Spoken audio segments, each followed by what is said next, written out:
All right, can we just get the no, we can't do it because the dog's in the scene. All right, we're gonna What? go right. What do I? Oh yeah, No, yeah. and if you like back there for a second. Yeah. Hey guys, welcome back. Episode 2. I have my little man here, my little favorite dude in the world. I hope you enjoyed our first video of the series. And if you haven't seen it, I'm wearing a blue dress and you've seen that dress in some of my other videos. So go watch it. All right, babe, let's get into it. What's the second question? All right, for our second series video, this is why short-term dating is more common than long-term dating. Ooh, I like this question. Yeah. I truly believe that we are in such a unique time right now where we have so much information availability on our phones, dating apps, social media. So we can literally reach anybody in the world. So I think the reason why people are in shorter relationships nowadays is because there is so much option out there for them. And you know, there's always something bigger and better, shinier and prettier, younger and, or older. And whatever it is that you want, there is something out there and it's out there because you can see it now. And there's also this weird glorification that we all do on our social media. So it's everyone's looking like they're having the best time of their lives. So when you're sitting at home alone with your wife and your kids, you're like, what the hell am I doing here? Why aren't I out there in freaking Ibiza right now dancing my boots off with a bunch of random strangers? So I really do think it's um, I think having this availability and exposure to so many different people and things makes it harder for us to want to be committed to one person nowadays. You have any other It's like you questions? always want everything. You want whatever you don't have.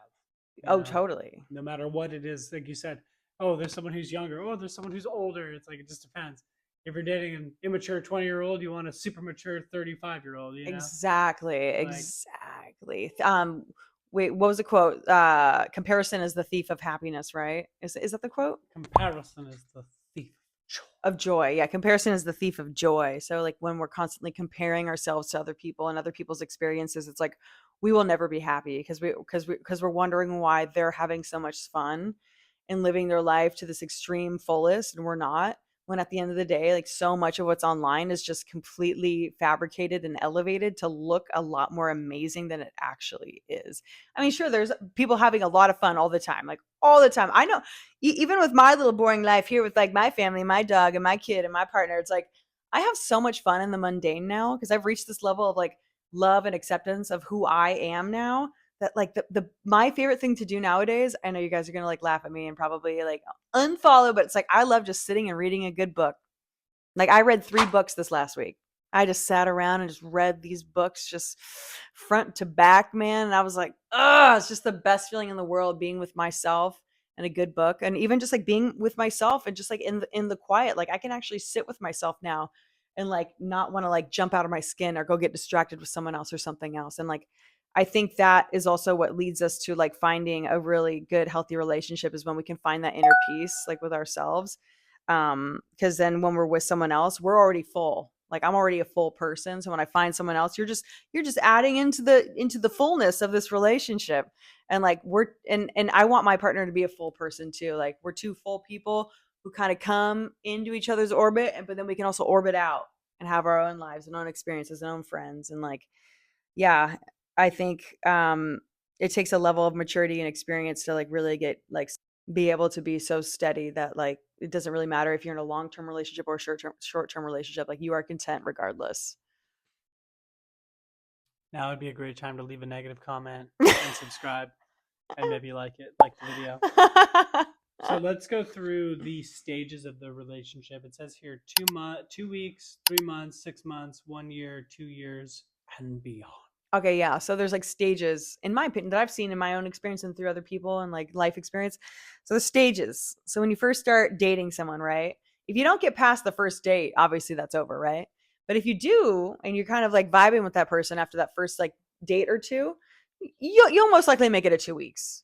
And if you make it to that 2 week mark, dude, you're definitely gonna make it to a month. And once you get past that first month, then comes the 3 month mark, then the 6 month mark. And then if you make it past the 6 month, you will get to that year. And once you get to the year, it's kind of like free game from there, either 2 years and beyond, or just like who knows. But like those like new relationship energy can last up to 2 years. So a lot of those like feel good chemicals are releasing for up to 2 years with a new partner. So like that's when it's easy to kind of gauge the relationship early on, because you feel like really excited to be around the person, and you can't like live without that person. God, I can't wait to see them again. God, I wonder what they're doing right now. Oh, I just want to text them and tell them hi and what's up. But after that stuff fades, after that new relationship energy fades, then starts the real relationship. So anyone out there that has had all these relationships, like 1 year, 2 year, maybe 3 years, like me personally, I haven't gotten past 3 years. I think this is one of the first relationships I've gotten past 3 years. It's like, I remember I was talking to my partner, like I was like, it just, I don't know, it just doesn't feel like good anymore. It doesn't feel like exciting. And he's like, welcome to the relationship. And I was like I had never heard that line before. And I was like, damn, that's the truth, is when all the feel good chemicals stop releasing, like what's left? Do you actually really like this person? Do you like yourself? Do you like how that person makes you feel? Do you care about that person, how they feel? Like all the bigger questions start happening. Like, are we building a life together? Like, are we going to have a kid? Are we going to get married? Are we going to get a house? Are we going to continue on like loving each other like this? And like, then the real relationship starts. So if you haven't made it past 2 years yet, or 3, I'm sorry, you're still in that new relationship energy. Sorry to break it to you, bruh, but you ain't even in the hard part yet. That's kind of what I got to say about that. Yeah. And also, if you're gonna, so that 3 to 6 month mark, if that person is like has like some sort of like disorder, like mental disorder or something, they'll usually show their true colors within the first 3 to 6 months of your relationship. So watch out for that too. Just something I've experienced myself. Yeah, that's your trial period. That's your trial period, because someone can hold it together for 3 Even up months to to a 6 year. months. Yeah, up to a year. You can kind of hold it together and like put on a facade pretty convincing for a while, but you will eventually cave and show your true colors at some point. You know who you are out there. Anything else, babe, about this one? Tune in next time to see if we make it to 5. Okay. So I'll leave it at you know, I would recommend, I mean, I hate saying this, but like limiting your time on social media. You know, that's always recommended. But if you enjoy social media and you're looking at it, I would do my best, if I were you, this is what I do, to just fill my explore page with just like things that actually make me feel good when I'm looking at it. So my whole explore pages, my partner can vouch for me, is just funny dog videos. So when I decide to scroll for like a 10-minute scroll, I'm like, it's just funny dog video after funny dog video. And it just makes me feel so good after I get off the phone. So if your explore page is full of these people that look like they're living their best life, and it's like super like manicured and fake, and you feel worse after you get off your phone, I would highly recommend you take a big long break, or just like unfollow a lot of those things. It's just like that's just a simple life tip at this point. It's kind of a new thing, right? Social media is very new, so I think we're going to figure out like how to navigate it better, and like, you know, live a more better life with that in our lives. So it's just something I do. Funny dog If videos. your dad was here, he would correct your more better. More better? More better. Did I say more better? You said more better. Nice. Nice. That was a solid 2nd or 3rd grade vocabulary. Dude, more better, bro. Anyway. Spell more better. And more better? Yeah. MOREBETTER. Do you need me to use it in a sentence? That makes me feel more better than yesterday. Stop. Okay, we're about to get in a fight about this. We'll see you next time for stage 3, which is like and subscribe.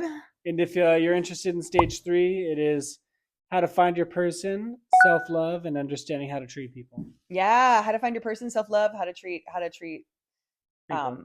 people in your life. And don't forget to be more better. And keep them around. And don't forget, be more better. I love you guys.